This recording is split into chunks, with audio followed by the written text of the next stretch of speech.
Hi, welcome to Move Better, Feel Better, the Feldenkrais Awareness Summit. We're really glad to be starting this theme of essential Feldenkrais. And it's really to try to examine maybe some of the underpinnings of Feldenkrais. Some of you may have signed up for this summit because you just want to feel better. You just want to move better, and that's perfectly fine. But one of the main ways that we are exploring that is through the Feldenkrais method. And so we're going to get a chance here to delve into awareness through movement. And we're pleased to bring to you Diana Razumny. Diana is an internationally known Feldenkrais practitioner, trainer, and educational director. She has studied with Milton Traeger and Gay and Katie Hendricks. It's Gay and Katie Hendricks, right? Yeah, I always get his name wrong. I always want to make it Gray or something different. And she studied Aikido with Wendy Palmer, George Leonard, Richard Heckler, and Frank Doran. She is the co-owner or partner of Movement Educators, and she's been teaching Feldenkrais training programs now for 14 years. Welcome, Diana. Thank you. Good to have you. Good to be here. Yeah, you had an interesting topic, I think, and then an interesting title, which is Method to the Magic. Awareness through movement mechanics. And I'd like to see if you could get us started with why this idea of magic in the beginning of this title. Yeah, so there's the magic, but then there's also sort of playing off of Shakespeare, you know, a method in one's madness. And I thought, well, how about the method in Moshe's madness, you know, Moshe Feldenkrais. Because he seemed kind of like a mad professor to me when I met him. That was sort of the feeling, and he was doing these miraculous and mysterious things. So it seemed a bit magical to me, and so I thought, what if we go for method to the magic, and landed on that, and wanted to look at more the mechanics of what the ATMs, you know, how that the mechanics of the ATM really set the stage for the magic. So what do you mean by magic in this context? I think that's important to yeah. suss out. Well, let me give you a little history. I was in San Francisco in my 20s taking a massage course, becoming a certified massage therapist, and my massage teacher took me aside and said, you know, I think you might want to go over to Lone Mountain College and see what's going on there. There's a training by an Israeli guy, and it's very interesting. And so I went, and I had the good fortune of meeting Mark Reese there. And they were in the first Feldenkrais training program in the United States with Moshe in San Francisco. And so I continued to meet with Mark and study with him. I was just totally mesmerized by his enthusiasm for the method and also his meticulous use of language. I don't know if you had the opportunity much to study with him, Cynthia, but I was taken by him, and so I organized some workshops for him in Palo Alto, and I went to some of his San Francisco classes. And what struck me, and this is where the magic comes in, was that people would get up from these strange positions and movements and from a lesson, and people would have such radically different responses or outcomes from the lesson. Like, you know, one person, like their hip pain went away, or one person's eyesight was better, or you know, someone could walk without their ankle hurting. So all kinds of wide variety of outcomes to this lesson, and that everybody had the same instructions, but they got something different. So, you know, the being in the San Francisco training, visiting that training, I really felt this sort of enthusiasm that Mark had with all his mates, all his classmates there. And they had a kind of, and it was kind of contagious. You know, they were very, I mean, they were just on fire with what this wild professor had to offer them. And I had really, I just thought, what the heck is this stuff? So I followed up and continued a bit. And, you know, because at the time that was in the 70s when there were a lot of cults. And I was aware of that, and I thought, is this another cult? And it became very clear to me that with Moshe and his science background, that he would not allow that kind of thing to happen. So, I proceeded from there. Yeah, I think that's actually a great piece to bring up, because we do occasionally get asked that question. And, you know, I don't think any of us are so crazy for the method that we would actually move and follow anybody in particular around. It was actually the opposite of his work, wasn't it? It was to become stable in your own self and your own way of thinking and being in the world. Yeah, exactly. So just to back people up maybe even a little bit, you've been participating probably in the daily awareness through movement lessons. And those are actually very short lessons. Usually we don't think of 15 minutes as being a true awareness through movement lesson, to be honest with you. And maybe Diana will say something about that. But it gives you a taste. And I think even in those 15 minutes, some of you have probably been experiencing, and I know, you know, just from the comments, you are experiencing a little bit of this feeling of, that's almost like magical. What just happened to me? So to hear Diana describe it as all these different experiences out of one lesson can really be true. Mm-hmm. So let's go ahead and go into the method a little bit, the method of it all, the mechanics of it all. So we have awareness through movement. We usually have something that's a fairly lengthy thing. We have something in this is the group work usually. Can you just start to take us through some of the mechanics? Yeah, and I want to bring up, you know, the fact that that Moshe Feldenkrais was a mechanical engineer, and so the whole idea of the mechanics of it, I think, is good. And I also think that it's important to emphasize the word method in this case, because you know, a method is something that's like it has a sensible foundation that increases or creates a kind of order to something that's being offered. And that's the case in what we do, where we have a very clear structure. It's not like improv movement or movement exploration. Now there's a clear structure, and that structure has many elements to it. And I want to go through some of the elements, just almost like a list, so that, and it's not total, I mean, that we could always add to it, but just to give especially newcomers these kind of an idea or an outline of sorts of the kinds of things, like if someone hasn't done it, they might get intrigued by what are all these things that people are doing. So let me see. I do have a little list here, so please pardon me, Leslie. So, and the basic elements, there's a teacher and a student, right? And the instructor, the teacher, is giving instructions for positions and movements. So those are clear, simple, basic elements. And in the beginning of a lesson, the instructions often include some kind of movement that is returned to during the lesson sometimes, maybe frequently, or at least by the end.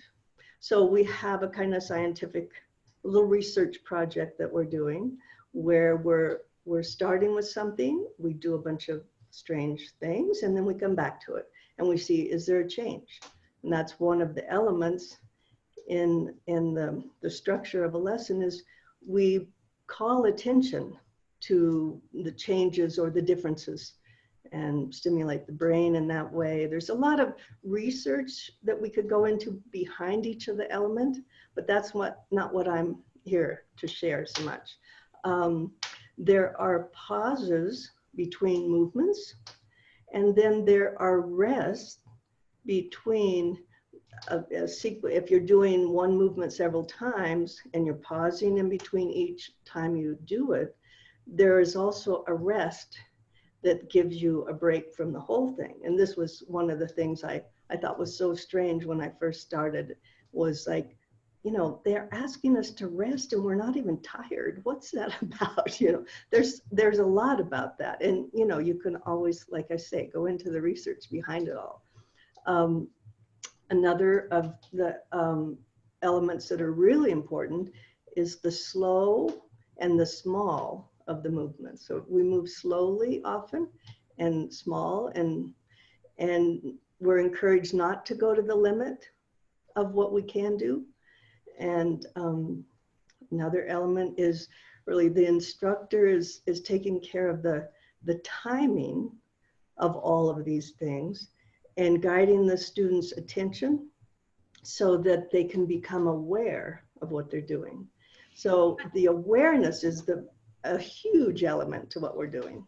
You have something, Cynthia? Yeah, could you back up to the small and slow, because that is something that I think people would like to have a better understanding about why that's important. Yeah. There's nothing, hardly anything else in our culture that encourages that. Yeah. You know, I'm going to go into that when we get into the magical part, but I will just say, you know, it's the piece that makes really the biggest difference in what we're offering, right? And it can't be taken lightly. It's very, it's at the sort of the core of what brings people into their experience that makes something different happen.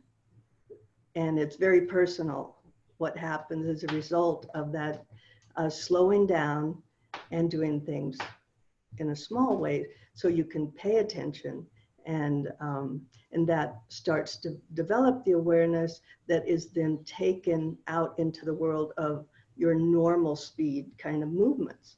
But until you back up, slow down, pay attention, do it small enough to see all the little nuances, you can't really bring it into the higher speeds, you know, in a different way, you know. So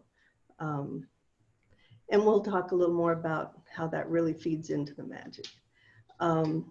There's the quality of voice and attitude of the instructor that really does invite people to explore ease and pleasure in the movement, which is another kind of anti-culture or, you know, counterculture idea.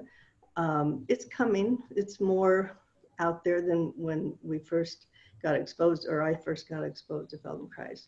But the importance there is to cultivate a state of like a sense of safety and curiosity for learning. You know, so Moshe, that's another huge element, is learning, and you could go on and on about that. But he was very curious, and he just dug into everything and brought so much from different things that he studied into sharing in this form, in this structure of ATM. And I know you like quotes, Cynthia, so I got a quote from Einstein on curiosity. It says, "I have no special talent. I'm only passionately curious." And I think him and Dr. Feldenkrais shared that. And another that I really like in that vein, still Einstein, is, "It's a miracle that curiosity survives formal education." And so Moshe talked a lot about learning and our educational system. And so developing the curiosity that, you know, when you see a baby whose eyes are, you know, super bright and really curious, or the typical kind of curiosity and cat connection, this is like the whole of the human gets involved or engaged in what it's focusing on. And so that's pretty key too. The whole person gets involved just through the curiosity that it guides or pulls the person into their experience and learning. Again, back to my list, sorry. There's also the use of imagination. We bring it in as a tool for accessing different positions and movement potential. And it's not always used, but in a subtle way, I think it is, even if it's not like, imagine blah, blah, blah, you know. A lot of people think they have trouble with imagining, so, or visualizing or whatever. So I often will have people or describe what I mean when I say imagine is a blend of more the visual and, excuse me here, the visual and the sensory put together. So it's not really that you're seeing anything so much, is that you're accessing a sense of yourself, your sensation through the image. Another Einstein quote, imagination is more important than knowledge. And the sign of intelligence is not knowledge, but imagination. Logic will take you from A to B, but imagination will take you everywhere.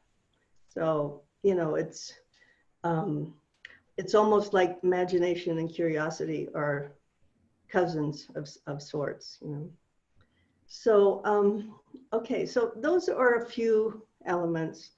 And, you know, we could go into each one, break it down and go on, you know. For instance, if we just talked about the quality of voice and attitude of the teacher, for instance, if we're going to break that down, and the non-judgmental atmosphere that can have such a profound effect, the student's autonomic nervous system, the vagal nerve response, all of these things we could get into, but it's still in that realm of logic and talking about it and analyzing it, right? So, you know, same with biomechanics or the neurological aspects of the positions and the movements and the developmental movements we see in babies, all these things that we could expand on that really contribute to these different elements or can really contribute to how the magic happens in the end. So I'm just going to check here, environment. So in a way, you could say that the structure of a lesson is actually the least interesting aspect of a lesson. And this was kind of, I don't know, you could say confirmed by Moshe, said something like, the movements are stupid, they're unimportant, you know. So the structure, though, the structure with all these elements, it can set the stage for the magic to happen. So, so here's a little hypothesis or a possibility of what's happening that creates a magic. So what if we think about our habits as a kind of software of our personality, right? So, and the software, it's made up of all these habits of thought, of posture, of movement, of the way we sense ourselves, our emotional life. All these things are very habitual, right? And then if we can think of our experience as wetware, I'm calling it wetware. I'm borrowing that from Dennis Leary's story when he was in Esalen, and he was with he was doing his thing, some workshop, and there was a workshop going on at the same time of computer scientists. And he described a little bit about Feldenkrais to this one guy. And he says, oh, you're not into software, you're into wetware. So that was, I thought, yeah, okay. It is kind of a juicy thing that we're up to here. So the thing that makes for the magic to me and the juiciness of the whole thing is that the design of the lessons, all these elements we talked about, really helps you or allows you to kind of unplug from the software of your personality, all these parts that are so habitual, And, you know, so many of the lessons are lying down, but they're not all lying down, they're sitting and walking. So, but there's still a quality to the invitation by the instructor to drop into your sensation, into your experience of what's going on with you, you know. So it's very similar. I think people who meditate can resonate with this kind of thing, where you're going inside, you're turning your attention inward. And even like some body-based psychotherapies, like Eugene Ginlin in his focusing, it's like you're going inside in a way where you're getting in touch with a whole life that's going on underneath the personality level.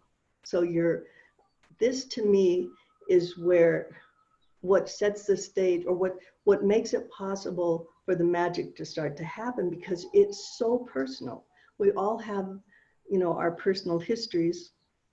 And when we meet ourselves in this way, we're finding things that we wouldn't notice if we weren't doing things slowly and small, so that we could notice these little things. Like when you're doing it slow and small, you might, a movement, you may come to realize that you're efforting so much where you don't have to. And it's like, oh. And then the teacher might say the word ease or pleasure, and that triggers you, like, how could this be easier? It's like, oh, okay. So I was just making it so hard. Now, this is, you know, in the movements, but it does carry over. If as you develop the awareness, you start to notice it in those other habits of personality, where, you know, how you sense yourself, or how your emotional responses to different people, and your thinking, you know. So you can catch yourself in the act and free yourself a little bit of those habits and experience life in a different way. So this I know it's going for like a really big thing here. It's not like, oh, I have a knee problem and you know, I got better. All those kinds of things are happening. But for me personally, I just feel like this is where the magic is, and this is why each person can get up and have such a different experience, because they interacted with themselves at a level that's usually under the radar of their daily activities or experience. And they get down in there and they find something. They find treasures, they find things maybe they don't like so well, but they maybe have more choice now about how to respond. And, you know, Moshe talks about that space between, you know, your impulse to act and to be able to inhibit that and not act right away. And that's in the elements we talked about of the pause. When you pause before you do the next movement, you do have that chance of doing it just a little differently. And as you do the same movement, initiate it a little differently, actually move a little differently, then you start noticing you actually have more options. You know, you can move in a way that that's easier, more pleasurable, without pain. I mean, that's a lot of people come to us, you know, unfortunately, that's sometimes the bread and butter of a practitioner's practice. But I really would hate not to have people know that this is much bigger than just living pain-free.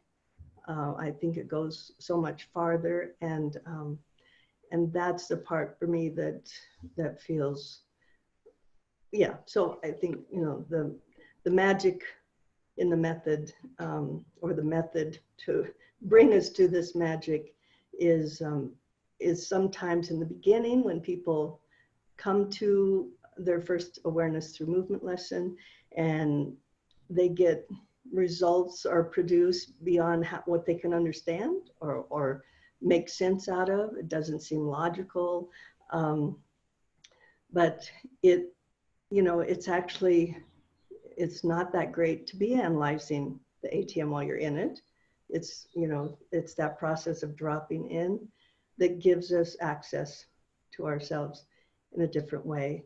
And so in a way, I think you could say that the magic is the interface between that very personal, individual experience that people have when they're in a lesson and the structured lesson or instructions that are structured and have some kind of, they make some kind of sense. And the guided awareness is the thing that brings people into that experience. And that's kind of our job as teachers, to bring you into your experience and those, all the different ways that people encounter themselves will, in the end, they come up with something that's different for them when they come out of the lesson. So Diana, I'm thinking about the structure a little bit more. I like how you're describing this ability to, through the guidance of the teacher's voice and rhythm, you're able to be perhaps calm enough or safe enough to drop down below the level of personality, or we could say that is the habitual structure or the defensive structure that we need in order to act out in the world, but also gets in our way. Then I think in that place, there is something interesting that's done in Feldenkrais lessons, which is there's some kind of mechanism built into the lesson that makes it harder and harder to even choose the habitual. It's like, it's not only becoming aware and quiet, which is important, for sure important, but it's then aware and quiet within the action, and then we start using something we call constraints. Mm-hmm. Could you talk a little bit about that? Because I think there is, in lots of works, there are hints, right? There are hints that you're given. When you go to do Pilates or you go to do yoga, you're given hints about how to stay safe or how to do it in a particular way. But there seems to me to be something different in the mechanics of Feldenkrais in terms of these constraints. So would you like an example? Yeah, I'd love an example. Yeah, because I think, and this is also comes out of, I remember Mark Rees saying, this is one of the most powerful constraints we have that makes such huge difference for people. And that is when we use ourselves in such a way that we connect our arms and shoulders to our head and neck so that it becomes, so everything becomes one unit. For example, if I do something like this, I have my neck and my shoulder, my arm, my head is like a unit, right? So if I get an instruction to take my elbow through space in an arc down to the side, what happens is their movement is happening in a different place. My head's going to the side. Then if I only take my head to the side, the movement is happening quite high up. And as soon as I hook this all together, it's like, oh, now my sternum is involved. So this is I think one of the, like, you know, I said, one of the more powerful ways that we use a constraint, because if we're talking about the use of our spine, and if there's too much use of the spine at the top, the neck, people get into a lot of trouble with neck and low back pain, where there's also a lot of movement. So when we can create a constraint, use a constraint so that we access different parts of our spine that may be a whole chunk that doesn't move in a differentiated kind of way, so we're not getting the full use of the spine, we often end up hurting ourselves by lack of use as much as overuse, you know. So is that? Yes, I think that's very helpful. I like the example. So typically you might be told, you know, to take your head and bend it over so you could get it closer to your shoulder or closer to the ground. And what most people would do is something like that. You know, they would really work hard through here. And so instead of saying to people, no, don't use your neck, which we sometimes do say, but you gave a really great example of this constraint, right? That really great example that you don't even hardly have to say anything other than just if the person is able to put their arm relatively in this position, then it forms that, as you said, a unit already in the image, in the mind. And it's also a very unusual position. Yeah, right. So let's say something about that. So we do some pretty unusual positions. And what does that do for us? Yeah. Well, I think that speaks real directly to the whole idea of habits. And if we put ourselves in an unusual setting, situation, we have to access something new. Like, I don't want to limit this talk to the times, but we're right now in our times being restricted in a certain way. We're having to adjust in a global way. And so we have to find new ways to do things. And we're going to run into ourselves, you could say, like if you put somebody in an unusual position, which I consider another type of constraint, it forces you to do something different. So just like this forces you to move your spine in a different way, you know, there are other kinds of, what can we pick? Do you have a one in mind, an unusual position? Yeah, you know, there's this classic lesson. I'll just turn my where you lie on your back and you have your hands on your belly, and then you're asked to asked to bend your wrist backwards, and then you put them on behind your back and you work with it, and then you put your legs up and you try to get your elbows between your legs. I mean, sometimes we act as if Feldenkrais is all easy. Yeah, right. Of course, I hardly think any of it's easy, even when it's supposedly easy, right? That's the loveliness of it to me, is it's so surprising. Yeah. So there's an example of one that is, you know, pretty challenging. Yeah, it is. And it's, I mean, you couldn't have picked a better one, I guess you could say, because I've taught that quite a bit recently. And the types of reactions you get from the students, like, that's not possible, or I can't do that. Nobody can do that, you know. And then I say, well, look, you can do that. Right. Why can't you just put that on your rib? What do you have to do that? So making it so unusual, it also gives people the opportunity to face how do they deal with their frustration? You know, because when I used to work with kids a lot, and the parents would be so kind of, I would say, mean to their disabled kid, or that's not the right word anymore, the challenge, but that they would try to make them do things that were so hard for the child in the state they were in. So I would make them take workshops, and I would put them in strange, difficult situations, and they'd have to deal with, you know, and then they got the realization, oh, that's how my child feels when I ask them to do something they can't do. So, but I think, I think the main thing is that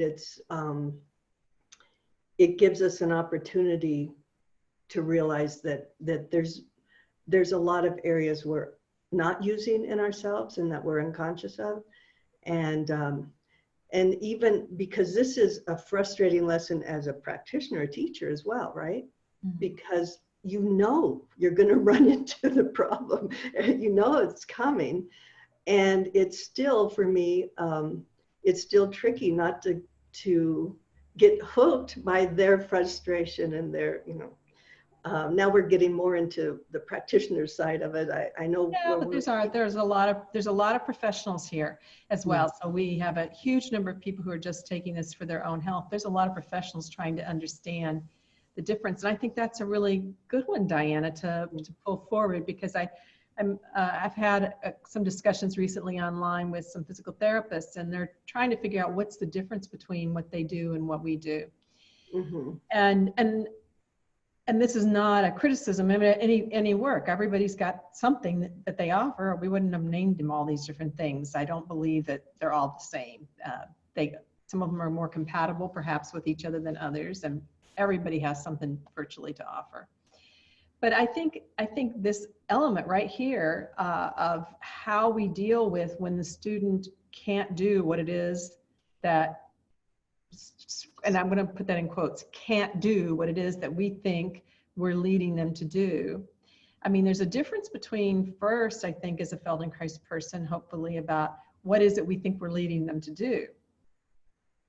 I think that's actually a really big difference between that and what more traditional rehab or exercise models are thinking. Mm-hmm. I mean, I'm trying to necessarily get everybody to do this movement with some kind of level of success. I'm trying to help them discover the limitations in their thinking and their overactivity in their pectoral muscles, and the fact that they didn't know they have ribs, and that the thoracic can't open, and all of that. That's what I'm trying to help them do in a way that's pleasing or exciting, or ends up being a self-discovery for them, and not so much Right. into position.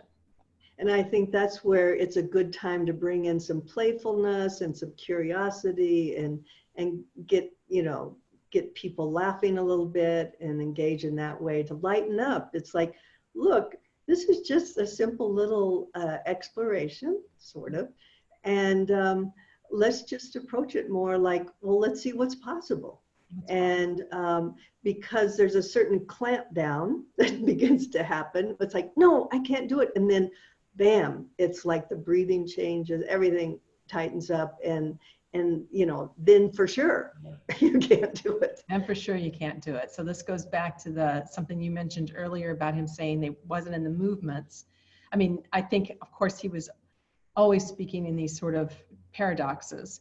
Yeah. And it is in the movements, and it is in the awareness, and it is in the curiosity, and it is in the playfulness, and it is. It's that big soupy mix. Yeah. But, go ahead.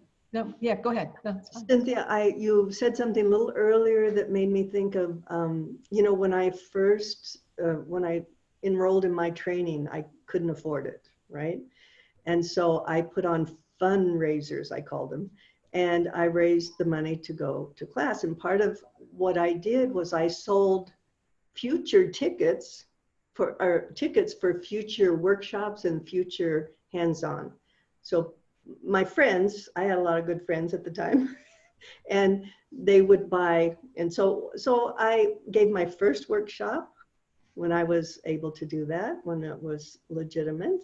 And one of the people who bought into this idea, she came, and she was my Alexander teacher at the time. And she hadn't done Feldenkrais before. And she said, what is so, at the end of the workshop, so interesting about Feldenkrais is that you're being led on this little journey, and you don't know where you're going. You're just in this, experience, and you come out in a new place, and I thought, how interesting that an Alexander teacher would see that, because for me, Alexander was more, this is where we're going, right up front, this is what we want, and this is how we're going to get it. It's a very different approach to becoming aware and conscious of what you're doing. So, and I think it feeds nicely into describing also an experience that we could have an example of.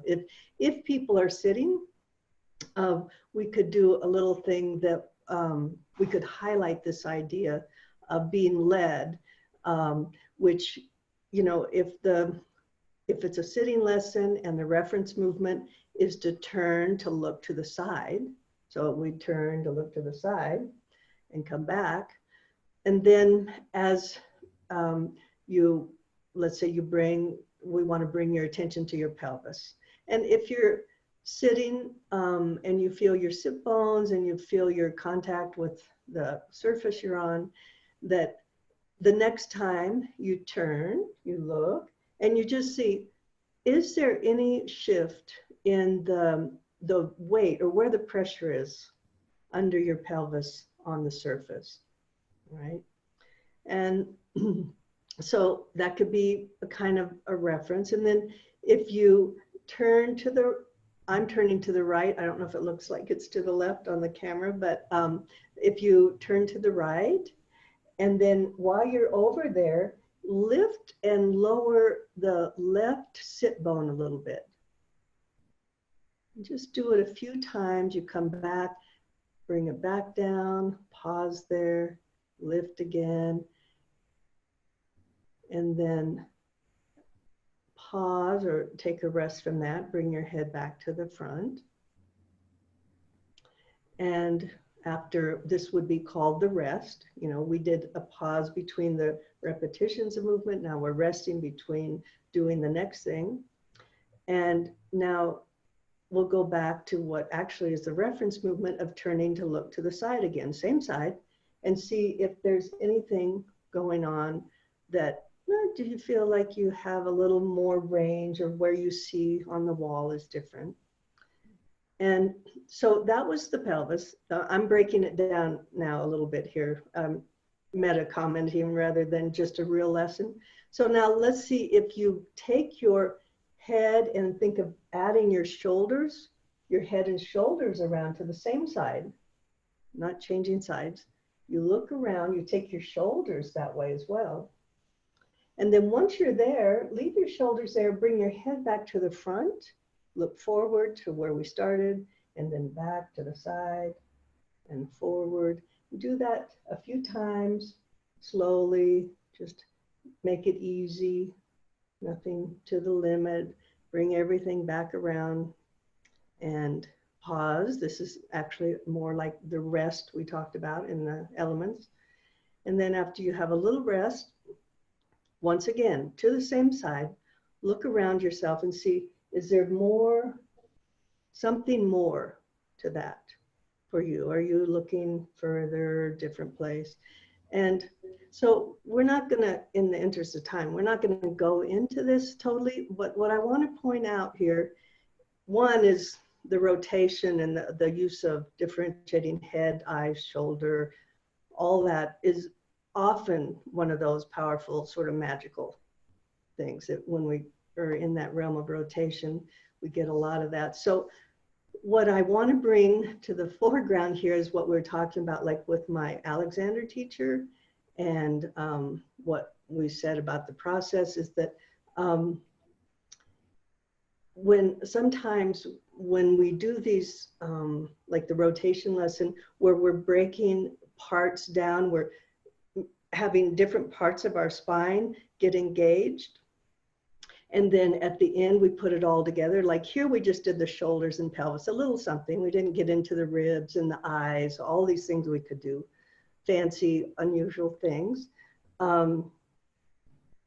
But sometimes people will say, well, why didn't you just tell me to use all those parts in the beginning? I would have done it. I would have turned more. Well, again, back to the Alexander teachers, it's like this journey that you're on. You're going from this to this, and you're sensing yourself. So there are things that you're learning and gathering from each of the things and processing during the rest periods, that somehow it all comes together in your own unique way that improves your ease of turning, right? But if I just told you how it worked and what to do, and you just tried to mimic that, it wouldn't be the same. It doesn't have the same quality, because we're missing that place of dropping into yourself and dropping under the radar of your habits. And you're finding things that there's no way you could find by thinking about it. So again, I just want to bring it back to, it's the experiencing that really makes the difference and makes for the magic. Mm-hmm. Yeah, I really agree with you. You would probably get some kind of minor improvement by just telling people what you were going to do in the end, but the deeper level improvement, and the one that carries with people outside the classroom, where they realize their own capacity to discover their habits or to play with their habits, would definitely not happen. Yes. So it's a lovely, I like the little journey piece. That's nice. Yeah. Yeah. Good. A I'm going to journey plug with in an my unknown power. destination. Okay. Thank you so much. Okay. I'm just getting us, noticed my computer was going down. Okay. Hold on just a second here now. I'm going to change the screen. I'm going to go to the quote. Just give me a moment here. Okay.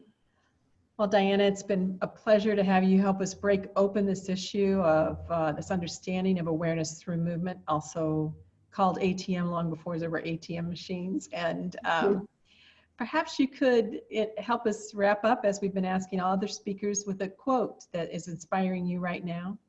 Yeah, sure. Well, before I forget, in case I forget, I want to say thank you, Cynthia, because you have such a talent for what you're doing. And I just, and I admire you for what you're doing. Okay, my quote. Okay, so when I knew that I was going to be asked this, so I started thinking about it. And, I was listening to an interview by Sam Harris of David White, the poet. And he said something that has been kind of haunting me and struck me in his black velvet voice. I don't know if you know who he is, David White, but he said, a person's beliefs are the least interesting thing about them. And I thought, well, that fits nicely into what Moshe's message was. And if you think about beliefs as like habits of thinking, right? Strong habits of thinking, that it's that mechanical aspect that Moshe so much wanted to get people out of by making them introduce or face their habits in the lesson, right? So I want to bring it to and tie it to a quote by Moshe that is, nothing is permanent about behavioral patterns except for the belief that it is so. So I felt like this is a nice coming together of these two ideas about beliefs and habits, because it is one of those strong elements that we're working with when we're working with ATM. I do know David White's work. I love his work. And it's interesting, the least interesting thing about a person. That's interesting, huh? I know it's haunting me. I think about it often. I think, and I try to drop into what he might mean by that. And then, yeah, it's just a little inquiry that I have going on the side that it's got my interest. Yeah. I mean, I feel like there is like this element of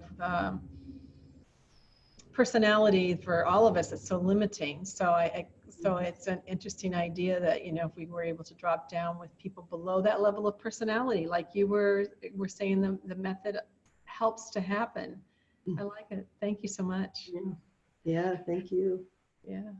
So you've been, of course, joining us here in Move Better, Feel Better. We're really glad that you've been here. I hope if you have not yet done any of the daily awareness through movement lessons, you will now take a chance to do that. There are also more opportunities for awareness through movement lessons being offered in the bonus for the All Access Pass as well, the All Access Pass upgrade. And that, of course, has a $25 discount off while the summit is still on. So you might want to grab it while the summit is still on if that's calling to you. And otherwise, Diana and I are going to say goodbye, and we'll be back with you with other themes. I'll be back with you with other talks here in this Essential Feldenkrais. And then tonight in my time zone, you can join everybody live for the panel discussion on this particular theme. So come back for that as well. Thank you, Diana. Thank you, Cynthia. And bye, everyone. Bye-bye.